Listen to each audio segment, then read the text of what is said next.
क्योंकि मैं जनता के बीच तकरीबन 200 से ज़्यादा संगठनों के बीच काम करता रहा हूँ पिछले 15 सालों से शिक्षा के सवाल पे, तो जो कहूँगा वो एक तरह से इसका विस्तार होगा जो मूल में यहाँ लिखा हुआ है, क्योंकि हमने अभी all India forum for right to education की तरफ से एक इलेक्शन मैनिफेस्टो जारी किया है जिसमें तकरीबन 15 मांगे हैं। तो बहरहाल मैं उस पर आता हूँ, उन बुलेटेड पॉइंट्स पे आता हूँ, पर आप खुद सोचिए कि आज ये जो ग्लोबल नॉर्थ और ग्लोबल साउथ, या उसको दूसरी तरह से कहें कि जो डेवलप्ड कंट्रीज और अंडर डेवलप्ड कंट्रीज की डिवाइड है, वो कहाँ पे शुरू हुई? जब मॉडर्न पीरियड में उन्होंने डेवलपमेंट शुरू किया तो उन्होंने ये इंतजार नहीं किया था कि हम जब अमीर हो जाएंगे तब हम एजुकेशन में इन्वेस्ट करेंगे और सबको क्वालिटी एजुकेशन स्टेट फंडिंग के जरिए देंगे। ये प्रोसेस डेवलपमेंट के साथ इंटीग्रल था। लेट 18th सेंचुरी में जब जर्मनी में स्टेट फंडेड एजुकेशन सिस्टम शुरू हुआ तो आप जानते हैं कि वो उन देशों से भी आगे निकल गया जिनके यहां मॉडर्न डेवलपमेंट पहले शुरू हुआ था। इसलिए इस बात का कोई रोने की जरूरत नहीं है कि देश में फंड नहीं है इसलिए हम पब्लिक फंडेड एजुकेशन सबको नहीं दे सकते। इसकी पॉलिटिक्स में मैं आ रहा हूं, पर इस बात को भली भांति समझ लीजिए। बल्कि पिछले 5 साल में जितना एजुकेशन पे खर्च किया गया है उससे ज्यादा कॉर्पोरेट एग्जम्पशंस के रूप में गवर्नमेंट ने वेवर किया है, और जो खर्च किया है वो एसेंशियली एजुकेशन सेस के नाम पे जो गरीब से गरीब गुरबा इस देश का देता है उसी को एलोकेट किया है और उसको भी खर्च नहीं किया है। इसलिए हमारी ये बिल्कुल साफ मांग है कि अगर इस देश को सच में विश्व गुरु बनना है तो सबसे पहले 15% जीडीपी का एजुकेशन पे खर्च करना पड़ेगा।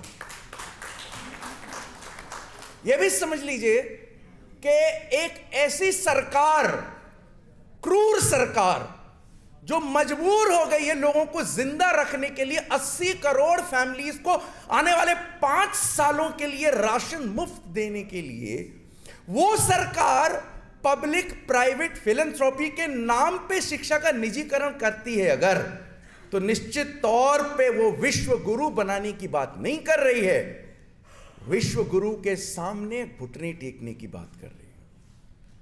अगर सच में विश्व गुरु बनाने का मकसद होता जो कि एनईपी में लिखा गया है, तो वो नहीं होता जो उसमें हुआ है। आप उस चैप्टर को पढ़िए, ये वो चैप्टर है जहां भारत को विश्व गुरु बनाने की बात कही गई है। उस चैप्टर में भारतीय यूनिवर्सिटियों को विदेश में खोले जाने का कोई रोड मैप नहीं है, उल्टे उसी चैप्टर में विदेशी यूनिवर्सिटीज को बाहर से यहां लाने की बात की गई है।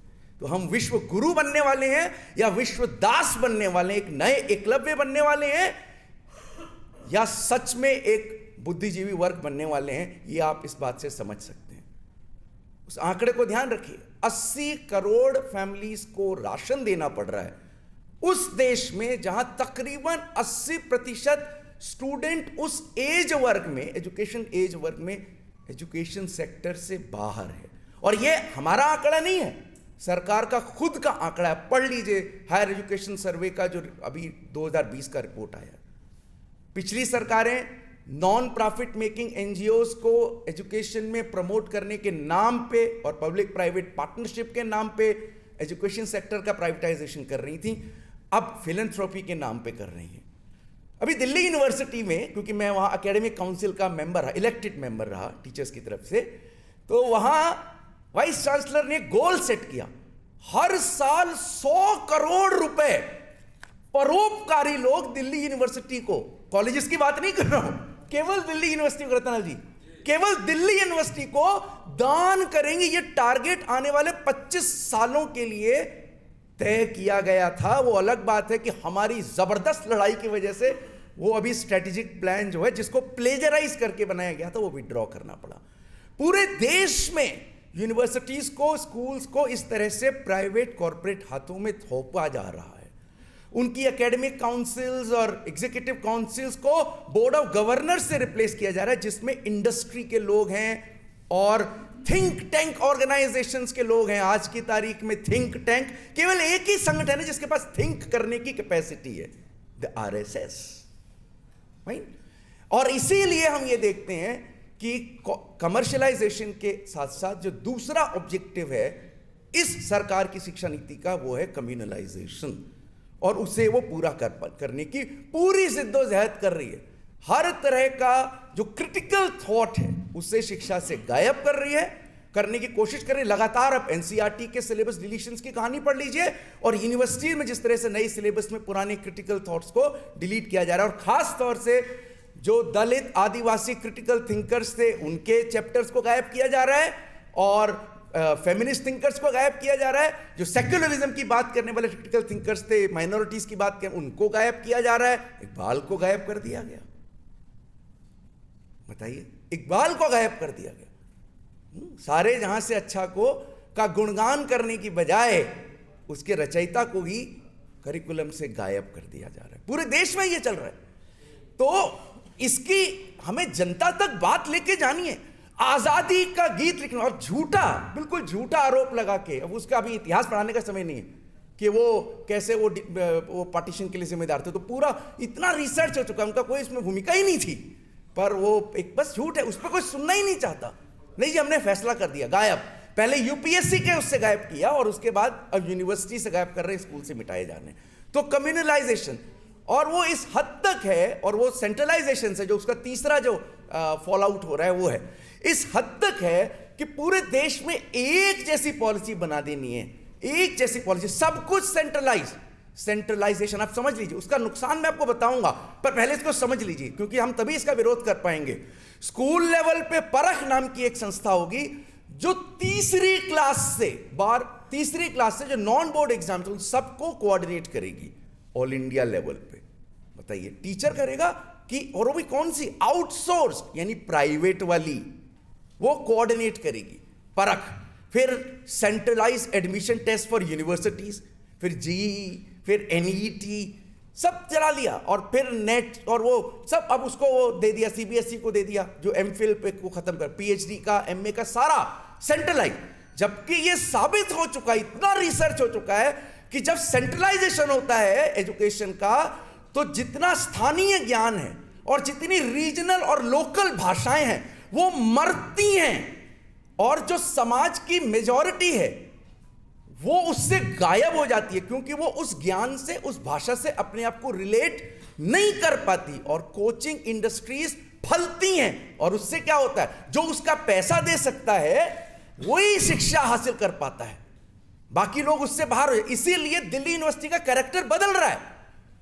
पहले कहां कहां के लोग आते थे, अब धीरे धीरे उसका, अब आप देख लीजिए बड़े बड़े शहरों के और पैसे वाले लोगों की जगह बनती जा रही है। देखिए क्या एडमिशन टेस्ट है जो कंप्यूटर पे होता है। उस देश में जब कंप्यूटर लिटरेसी बहुत कम है, 5-6%, वहां दिल्ली यूनिवर्सिटी में, और कितना जबरदस्त, नहीं केवल दिल्ली यूनिवर्सिटी में, सब जगह हायर एजुकेशन में जो एडमिशन होते हैं CUET के थ्रू, वो केवल CBSE बोर्ड के सिलेबस पे आधारित हैं, जो केवल 16% स्कूलों में फॉलो होता है, यानी बाकी के बच्चों को आपने पहले ही बाहर कर दिया। और दिल्ली की बात नहीं है, देश के बाकी इलाकों में तो दरअसल CBSE केवल एलीट प्राइवेट स्कूल्स में फॉलो होता है, उन सबको पहले ही गायब कर दिया। इसलिए हम सेंट्रलाइजेशन का विरोध करते हैं। कमर्शियलाइजेशन, कम्युनलाइजेशन, सेंट्रलाइजेशन, और ये सेंट्रलाइजेशन इतना घातक है, इसके उदाहरण मैं भी इतिहास नहीं पढ़ाऊंगा, हिटलर का बारे में पढ़ लीजिएगा, पर एक उदाहरण आपको देता हूं। सारी यूनिवर्सिटीज में यूजीसी के थ्रू एक ऑर्डर आता है, विकसित भारत का वो जो सेल्फी पॉइंट बनाते हैं, उसमें किसके साथ सेल्फी होती है, आज के राजा के साथ, जो आपको प्रजा बनाने वाला है, जो शुरू में कहा ना अभी रत्ना जी। तो वो सेंट्रलाइजेशन एक घातक, उसका एक आखिरी उदाहरण दूंगा।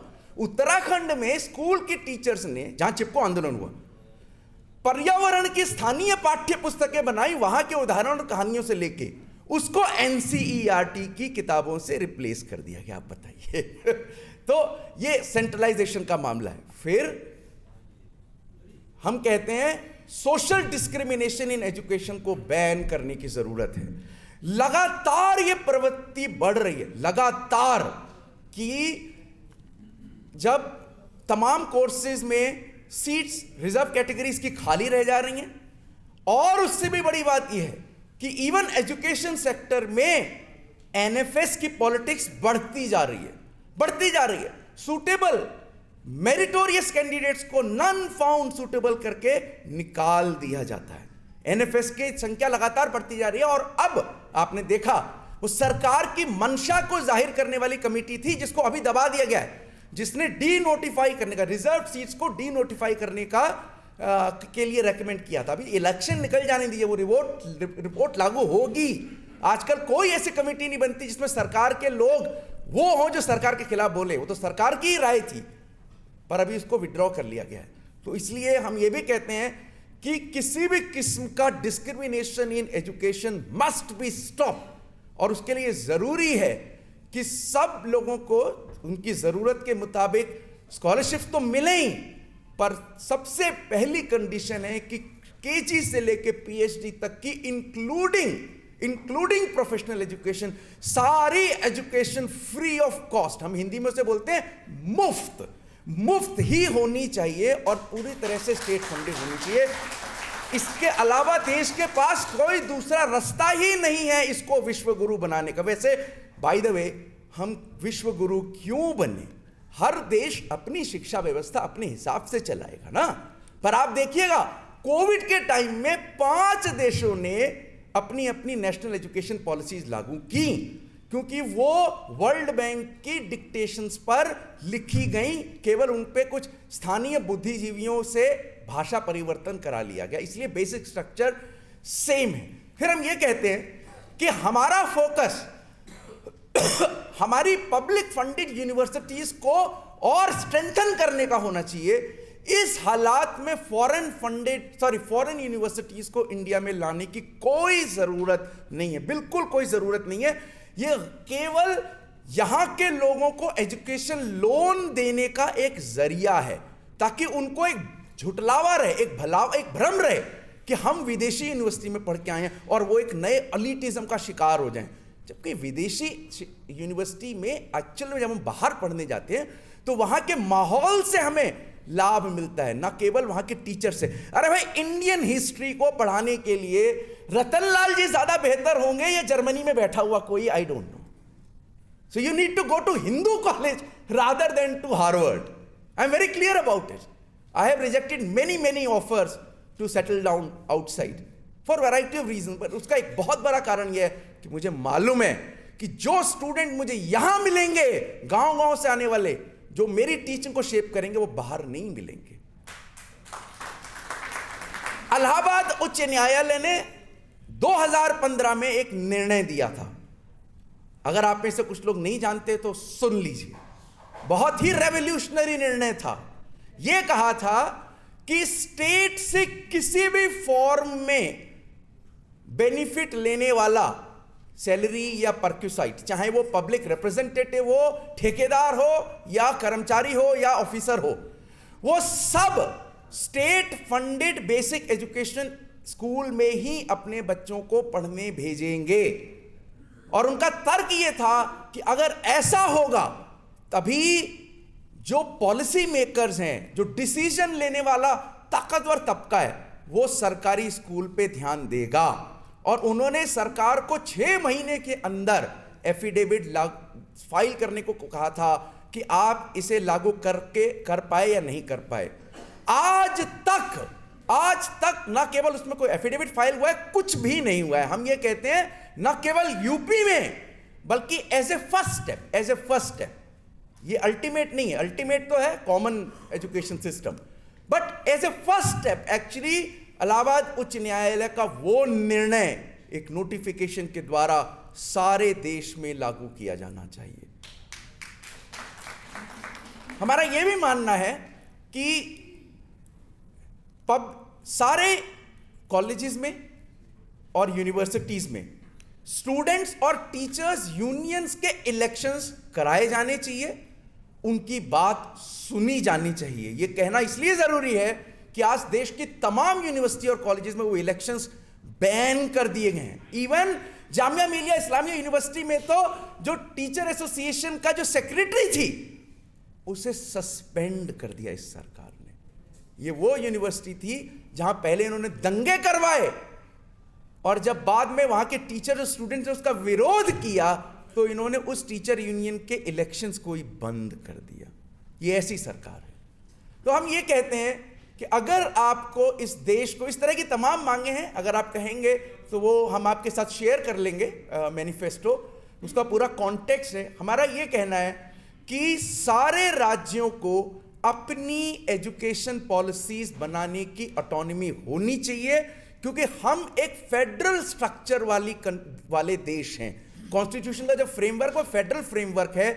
एजुकेशन एक समवर्ती सूची यानी कंकरेंट लिस्ट का विषय है, पर धीरे धीरे केंद्र सारे विषय अपने हाथ में लिए जा रहा है, राज्यों के हाथ में कुछ भी नहीं छोड़ रहा है। इसलिए राज्य सरकारों, राज्य के लोगों के लिए जरूरी है कि वो अपने अपने सरकारों पे ये दबाव डालें कि आप अगर हमसे वोट मांगने आए हो तो पहले ये सुनिश्चित करो कि आप दिल्ली से दिए हुए फरमान पे नहीं, हमारे द्वारा दिए हुए आदेश, जनादेश के आधार पर अपने राज्य की शिक्षा नीति खुद बनाओगे।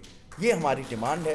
और बिल्कुल आखिर में मैं ये कहूंगा कि हम ये भी कहते हैं, इसलिए ये सबसे पहली शर्त है कि ये जो सेंट्रलाइज इंपोजिशन है of FYUP 4 year degree programme, केवल सालों का सवाल नहीं है, उसमें बहुत सारी गड़बड़ियां हैं।